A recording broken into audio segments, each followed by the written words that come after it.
Paz y bendiciones, queridos hermanos en Cristo Jesús. Sean ustedes bienvenidos. Gracias. Una vez más, gracias por estar aquí acompañándonos. Y bueno, pues hoy, que vamos a subir la escuela para el próximo sábado. Es una escuela muy interesante.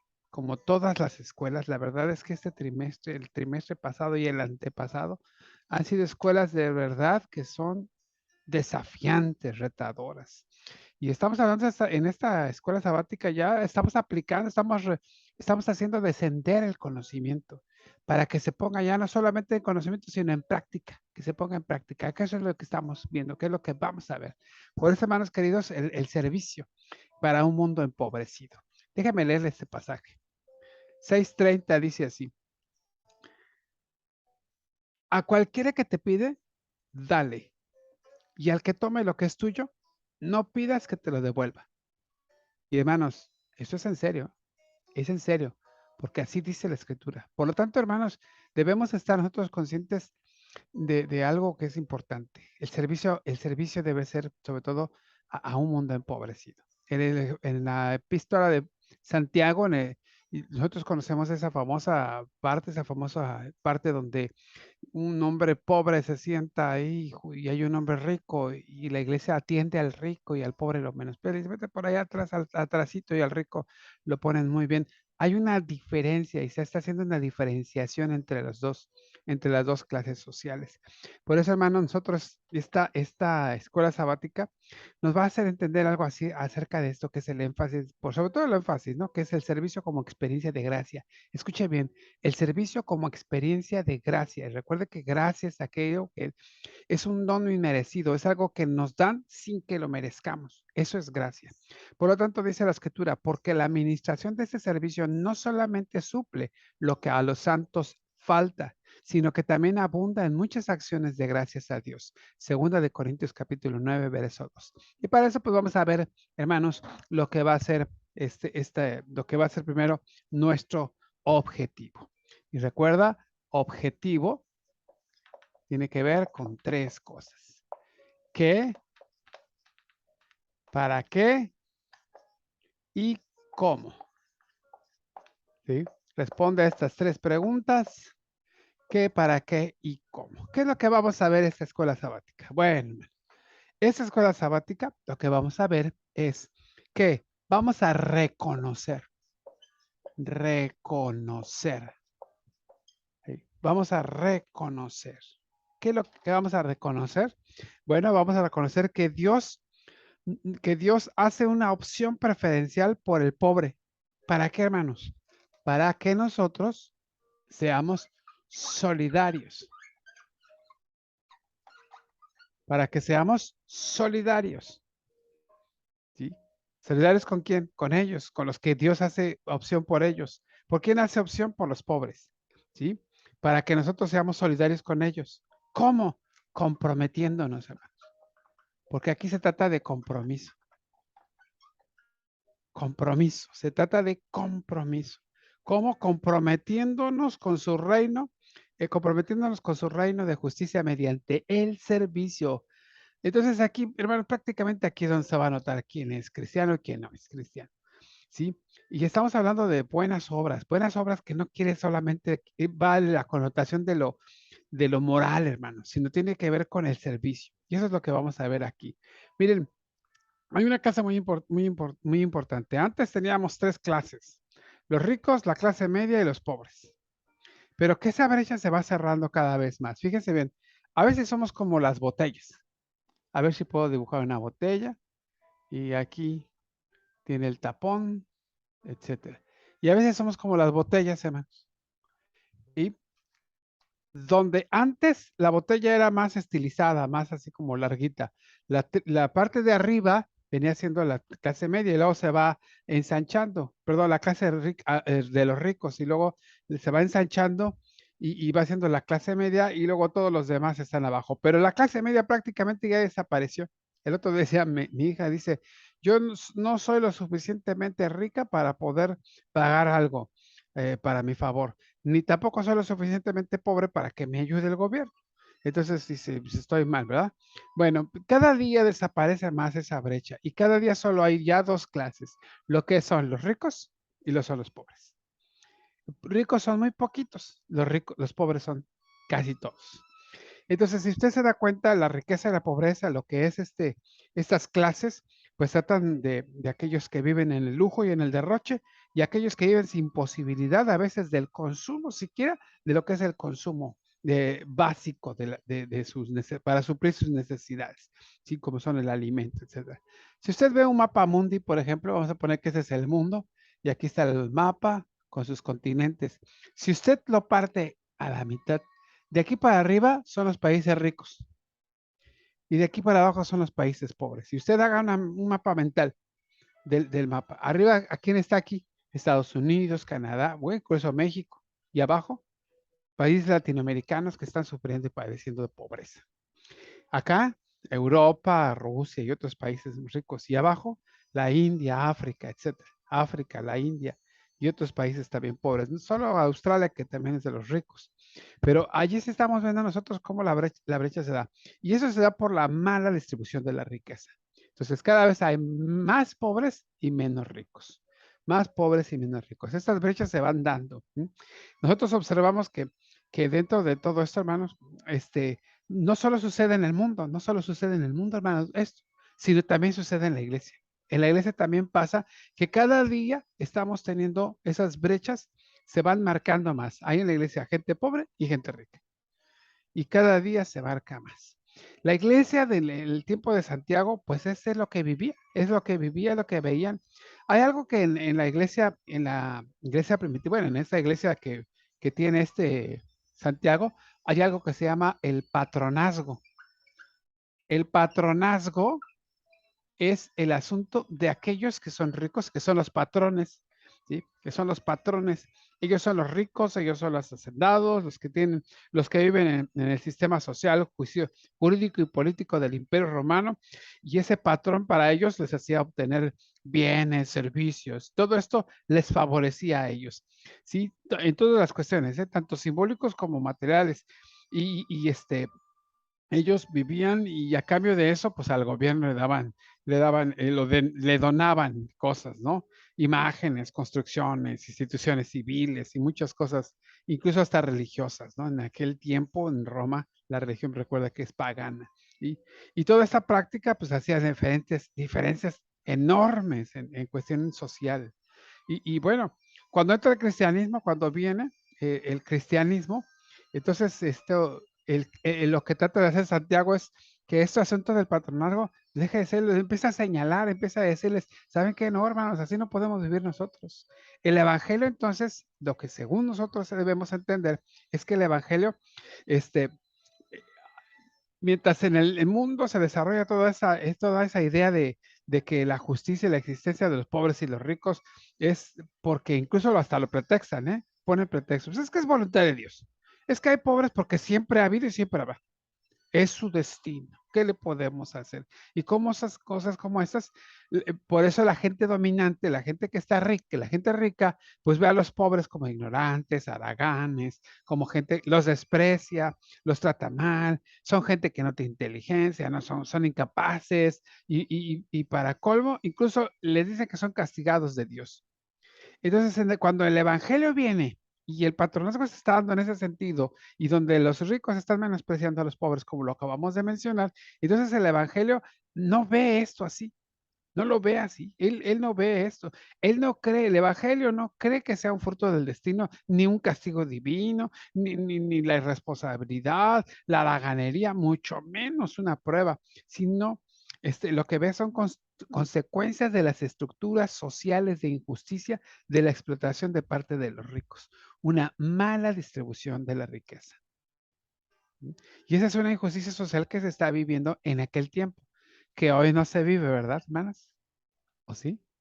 Claro que sí, hoy también se está viviendo, estamos viendo nosotros cómo se está dando todo este tipo de cosas hoy en nuestro tiempo, mucho, mucho más hoy en nuestro tiempo. Entonces, hermanos, nunca la pobreza es un estado deseable. Por el contrario, esa es una situación que debe ser superada. Dios se está comprometiendo con ese cambio, se coloca del lado del pobre, ¿sí? Él es su sostén, su esperanza, nos llama a todos a un compromiso con su reino y su justicia. Por lo tanto, a esta realidad la iglesia tiene que sumarse. La iglesia tiene que hacer algo. Debe participar del servicio a los pobres como una experiencia de la gracia. Lo recibido de tu mano, Señor, hoy te damos. Miren, hay una palabra que utilizamos nosotros para el culto y esa palabra es la palabra liturgia. La liturgia o liturgia, esta palabra se utiliza para el culto, pero su connotación más particular en aquel tiempo tiene que ver con acciones encaminadas a hacer el bien comunitario. ¿Sí? De ahí que esa palabra liturgia este, se le dé esta palabra dentro de la iglesia, se le dé la liturgia, entonces era más que solamente el culto, porque ya después se le puso para el culto, ¿sí? Tenía que ver con eso. A esto le conocemos nosotros como algo como el servicio público, un servicio público. No sé si lleva acento servicio público, creo que sí, déjenme ver. Entonces, este servicio público, sí, servicio público en la U, perdón, palabra esdrújula, este servicio público que se da, ¿sí? Esta la utilizamos normalmente para referirnos a la forma del servicio público, a la forma del culto. Pero esta palabra es de origen secular, no se acuñó en la iglesia. ¿Sí? No se acuñó en la iglesia, sino se dio en forma secular, ahora es profano. Entonces se refiere a todos aquellos oficios y aquellas cosas que se daban, ¿sí? En las asambleas. Y recuerda que la asamblea en aquel tiempo se le conocía como la eclesia o la eclesía. Y a este grupo, eclesia o eclesía, ¿sí? A este grupo, a esta reunión de la eclesia, o eclesía, perdón, lleva dos Ks, perdón, me equivoqué. ¿Sí? Esta eclesia, esta reunión, ¿sí? Aquí se practicaba la liturgia, o sea, el servicio público. Aquí se practicaba, por lo tanto, la iglesia tenía que practicar eso. Las asambleas para eso eran, para el bien público. Entonces nosotros ahí en donde entendemos que la liturgia también es sobre todo para buscar acuerdos para el bienestar de las personas. Cuando nos reunimos nosotros, ¿para qué nos debemos reunir? No solo es venir y cantar y todo eso, que esté muy bonito y a todo, y a mí me encanta y la predicación, todo, pero cada sermón, cada palabra, cada canto, todo nos tiene que llevar a entender que tenemos que servirle al otro, al prójimo, ¿sí? Por lo tanto, si nosotros entendemos todas estas cosas y vemos entonces, ¿sí? Que si nosotros vamos a reconocer que Dios está a favor de los pobres y que nosotros lo que debemos hacer, ¿para qué? Para que nosotros seamos solidarios también con esos pobres, entonces debemos entender que debemos comprometernos, ya que este mundo presenta diferencias abismales acerca de lo que es la pobreza. Hay ricos y pobres y cada vez hay más pobres, ¿sí? ¿Por qué? Por los sistemas judiciales, sistemas económicos, sociales y morales que se están viviendo como en aquel tiempo que era el patronazgo y como hoy podría ser otras cosas más. Y entonces, la iglesia tiene que entender que nosotros practicamos algo que es la liturgia, que es el servicio público. La iglesia, la reunión, la asamblea, tiene que saber y tiene que entender que lo que tenemos que hacer es buscar formas para que la gente esté bien, buscar el bien del otro, el bien supremo del otro, que lo vimos en escuelas pasadas anteriores. ¿Sí? Por cierto, me disculpas, la semana pasada no subí la escuela porque nos fuimos al concilio, pero bueno, aquí estamos. Entonces, miren, hermanos, entendamos esto. Entonces, como el servicio es como una expresión plena de gratitud o de gratuidad, perdón, en solidaridad con los que sufren. Aquí vemos a Lucas, nosotros el Evangelio de Lucas, y vemos este pasaje que acabamos de leer, pero todavía tiene mucho más. El pasaje muestra mucho más. Capítulo 6, verso 34. Vamos a ver verso 34, 35 y capítulo 8 y capítulo 16. Miren, capítulo 6, 34, 35 dicen así. Y si prestáis a aquellos de quienes esperamos recibir, ¿qué mérito tenemos? Porque también los pecadores prestan a los pecadores para recibir otro tanto. Amad a vuestros enemigos, haced bien y prestad, no esperando de ello nada, sino vuestro galardón grande, de ello nada, y será vuestro galardón grande y seréis hijos del Altísimo, porque Él es benigno para con los ingratos y malos. Sed pues misericordiosos como también vuestro Padre es misericordioso. Entonces, fíjese bien, hermanos. Nosotros, ¿qué debemos que hacer como cristianos? Es prestar, hermanos. Y prestar sin esperar nada. Sin esperar que se nos regrese, sin esperar que se nos devuelva, ¿sí? Miren, ese es el asunto. El don del reino de Dios sustituye la reciprocidad de favores y el miedo al castigo.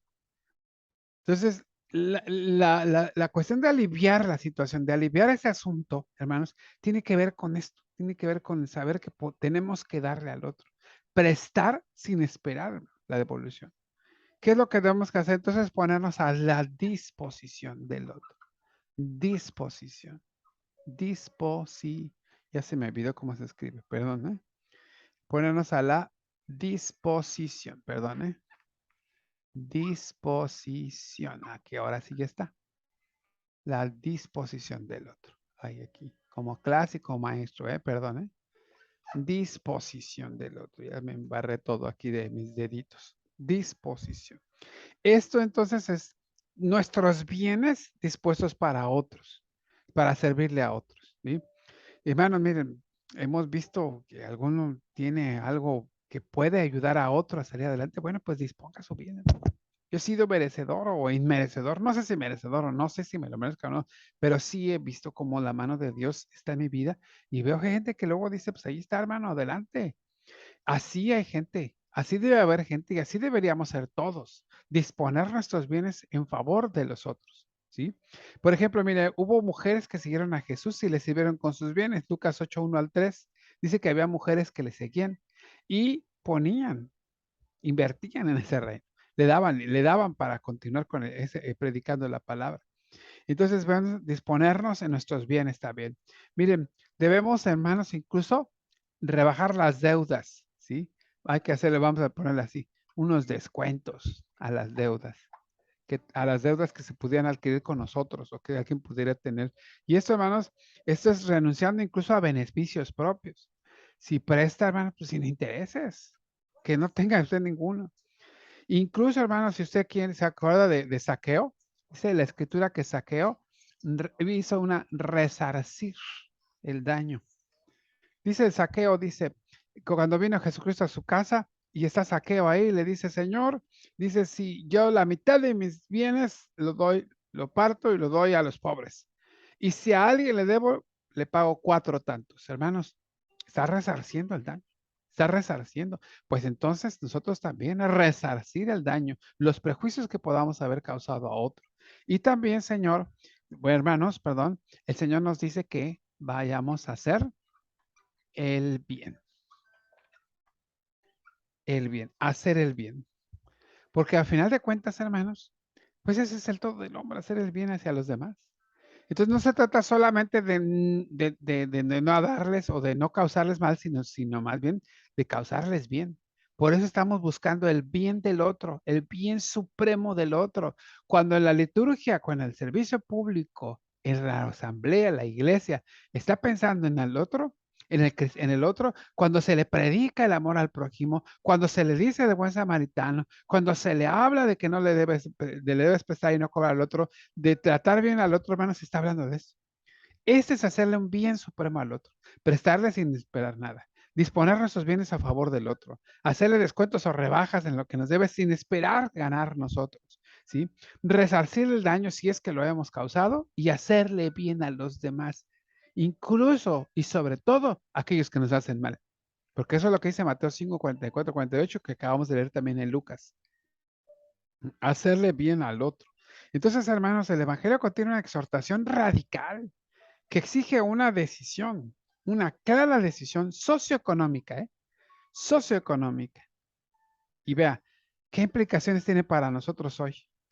¿Qué implicaciones tiene? Tremendas implicaciones, hermanos, porque no es fácil hacer esto, pero nos lo piden hacer. Entonces, si nuestro cristianismo queremos que sea un cristianismo funcional, pues hermanos, imagínense perdonarle la deuda a alguien que le prestó y, y tiene que perdonarse, no se la va a pedir a cambio. ¿Se fija, hermano? Entonces, es una decisión que tenemos que tomar. Entonces, como iglesia, hermanos, ¿sí? Le voy a decir una cosa, ¿eh? Como iglesia, mire, este, dice Santiago que acusa a los hermanos y los acusa duro, les da, como dicen por ahí, duro y a la cabeza, porque contra los ricos y los insensibles, los explotadores, ¿sí? Él se toma una posición a favor de los pobres y dice, ustedes tratan muy bien a ellos, pero los pobres, ¿sí? Y entonces él hace una adhesión hacia Jesús. Santiago se está adhiriendo a Jesús y está su deseo apasionado de poner en práctica esta fe. ¿De qué? De estar con los pobres. ¿Sí? Siempre. Porque miren, hermanos, nosotros debemos de tenemos que tener claro una cosa, ¿sí? Es que con diferentes perspectivas, Santiago y Jesús, ¿verdad? Insisten que la verdad siempre se realiza en amor, en el amor, misericordia y solidaridad con los marginados y sufrientes. Solidaridad, hermanos. Solidaridad. Este es el asunto. Solidaridad. ¿Con quién? Con los que sufren. Y ahí están las bienaventuranzas. Las bienaventuranzas van con los que sufren, con los que están abajo. Man. Bienaventurados los pobres, bienaventurados los que lloran, bienaventurados los que sufren persecución. Está con ellos. No está con el bueno, no está con el grande, no está con el poderoso. No, no, hermanos. Cristo nos llama a tomar la cruz y seguirlo. Y tomar la cruz es abandonar todo aquello que cause para mí beneplácito, favor o algo bueno. Además, tengo que abandonarlo todo. Incluso dicen, ¿acaso no dice eso? Dice, aquel que no me ame más que su esposa, que su padre, su madre, su esposa o sus hijos. Entonces vean cómo es entrega, es algo radical, ¿sí? Entonces fíjense, hermanos, si así está diciendo que en aquel tiempo estaba sucediendo y está pidiendo la solidaridad porque la cuestión del patronazgo está muy marcada y muy mal, entonces aquí nosotros tenemos que entender una cosa. Esas características que tenían en aquel tiempo estarán hoy aquí en nuestra comunidad cristiana, ¿sí? Hay características que pongan, ¿sí?, en práctica en nuestra iglesia de ese modelo de vida contracultural. Esta era la cultura, así se vivía, era la cultura, era lo normal. Nuestra iglesia está haciendo lo anormal, vamos a decirlo así, que debería ser lo normal en el reino de Dios, donde hay todas estas cosas, estos modelos de misericordia, solidaridad con aquellos que están marginados y con aquellos que son sufrientes. Y le voy a decir esto así. ¿Mm? Esto es lo que tenemos que hacer, pero déjeme decirle lo siguiente, hermano, ¿sí? A veces incluso nosotros en nuestra congregación, ¿sí?, tendríamos que mostrarnos solidarios y debemos estar manifestando esto, que es lo que es el bien supremo del otro. Pero déjeme decirle una cosa, ¿sí? ¿Sí? A veces sí, a veces no podemos ni hablar con otras personas, ¿sí? Primero tenemos que conocer sus necesidades, las necesidades de nuestra congregación. ¿Sí? ¿Con quién y con qué frecuencia se puede dialogar para que los planteamientos bíblicos y cristianos tengan posibilidades de concretarse? O sea, conocemos, sabemos, entendemos, pero no lo ponemos en práctica porque tal vez no dialogamos para decir, vamos a hacer esto, como lo hemos estado haciendo con esas escuelas, que nos han dicho, vamos, movámonos, tengamos un proyecto. No lo hemos tenido. Hablamos muy bonito y predicamos padrísimo sobre el amor al prójimo, pero no practicamos el amor al prójimo en la práctica. Ahorita ya lo estamos haciendo, ¿sí? Entonces se habla, hermanos, se habla de buenas obras, pero recuerde, las buenas obras no solamente es como aquellos de la sana doctrina y hacer las buenas obras es no comer carnita de puerco, no matar, no adulterar. No, hermano, no va hacia lo moral. Las buenas obras siempre van a ir hacia la expresión del bien del otro. Es una referencia que incluye muchas formas de beneficencia práctica hacia el otro. ¿Sí? ¿Cómo podemos ayudar al otro? Todas las multiformas y maneras en las que las personas mutuamente dependientes se asistan, ayudan y apoyan y rescatan unas a otras. Se trata de cómo lo podemos hacer, ¿sí? En nuestra congregación. Y mire, esto tiene que ver mucho con nosotros. Hay muchas formas. ¿Cómo podríamos ayudar a una persona a otra? Hay muchas. Usted lo va a platicar este sábado en su congregación. Vaya pensando y vaya llevando ideas acerca de cómo lo puede hacer, ¿sí? Le voy a decir más o menos unas de las que podríamos tener. Una es ayudarnos mutuamente. La ayuda mutua. ayuda mutua. ¿Sí? Miren, la ayuda mutua. Esa es una exhortación que podría cubrir una multitud de aplicaciones en nuestro contexto. Llevar las cargas de muchos, ayudarnos mutuamente con las cargas, ya sea económicas, sociales, morales, espirituales. Hay hermanos que están dolidos, hay hermanos que están en luto, hay hermanos que tienen enfermos, hay hermanos que están padeciendo. Hermanos, todas esas cosas, ¿cómo nosotros podemos ayudarles? ¿Cómo podríamos nosotros ayudarles? Eso es lo que nosotros estamos teniendo que hacer, ayudar mutuamente unos a otros para llevar las cargas los unos de los otros, ¿sí? ¿Sabe cómo también? Hacer el bien. Dice la escritura, no se cansen de hacer el bien. No se cansen de hacer el bien. Esto ya lo habíamos visto por acá, ¿sí? Hacer el bien. Eso es una de las formas que podemos hacer.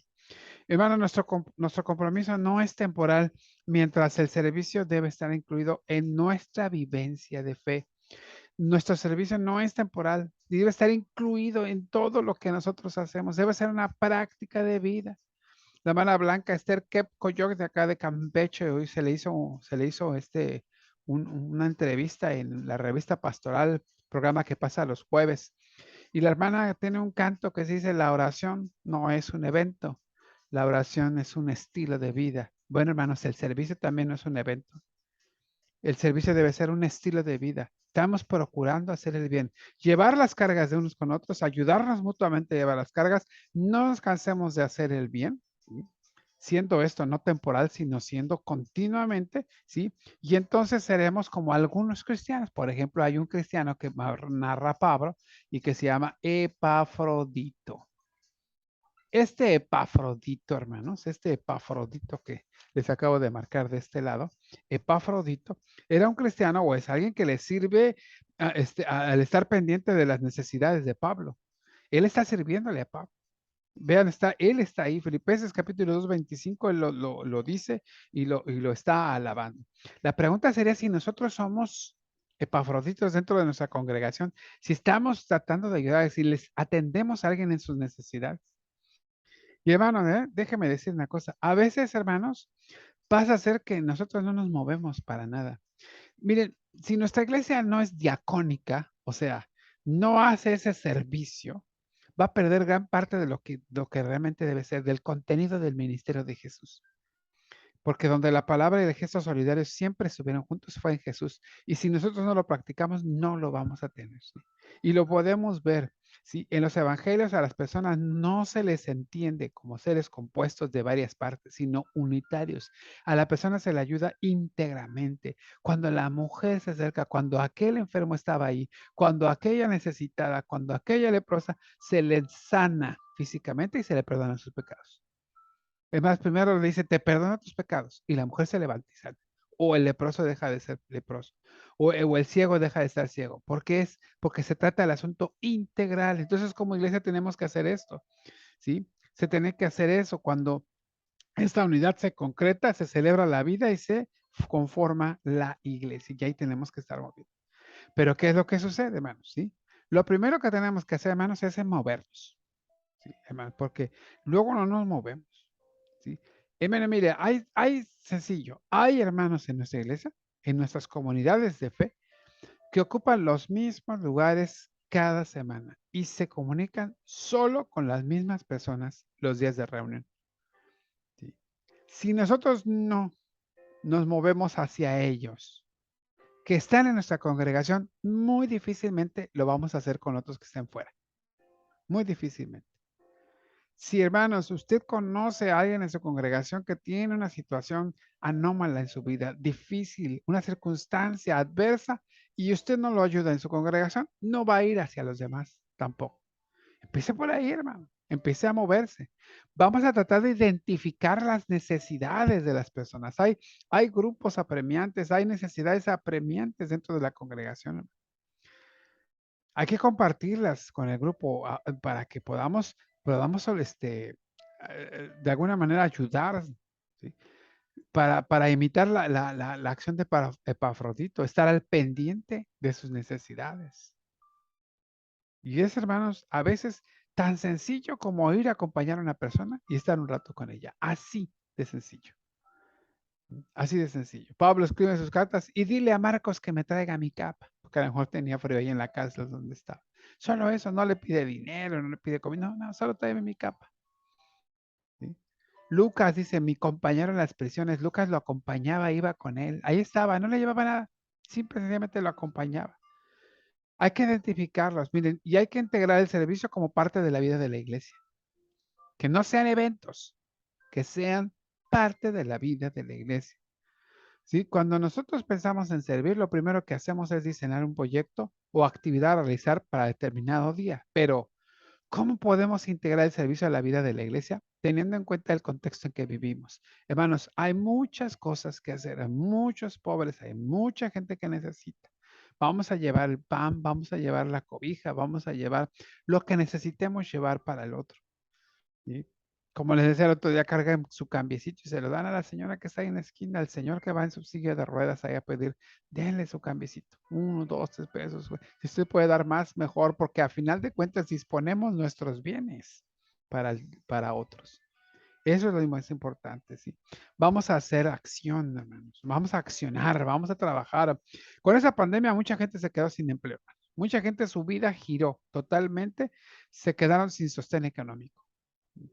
Y nuestra fe, hermanos, nos llama a una mayor responsabilidad para con nuestros hermanos, no vernos para con ellos. ¿Qué acciones podemos implementar para que la iglesia siga siendo un signo del reino de Dios? ¿Qué podríamos hacer? Y ahí usted tiene que plantearlo con su congregación en su contexto que está viviendo. Usted busque algunas alternativas para que podamos implementar el servicio como un signo del reino de Dios en nuestra congregación. Pero usted hágalo ahí con su congregación. Siéntase libre de decirle, hermanos, vamos a hacer esto, aquello. Empiece a mover su ardilla ahí, que empiece a girar la rueda. Y entonces empieza a idear cosas que puedan hacer en la congregación. ¿Sí? Acuérdense del proyecto trimestral del servicio, hay que estar orando y ayunando. Estamos ahorita llevando a cabo la etapa segunda, que es la etapa de preparación para realizar este proyecto en el servicio a nuestra localidad. Vamos a dedicar un tiempo para evaluar los avances de lo que hemos hecho. ¿Ya se organizaron? ¿Ya identificaron? ¿Ya vieron qué van a hacer?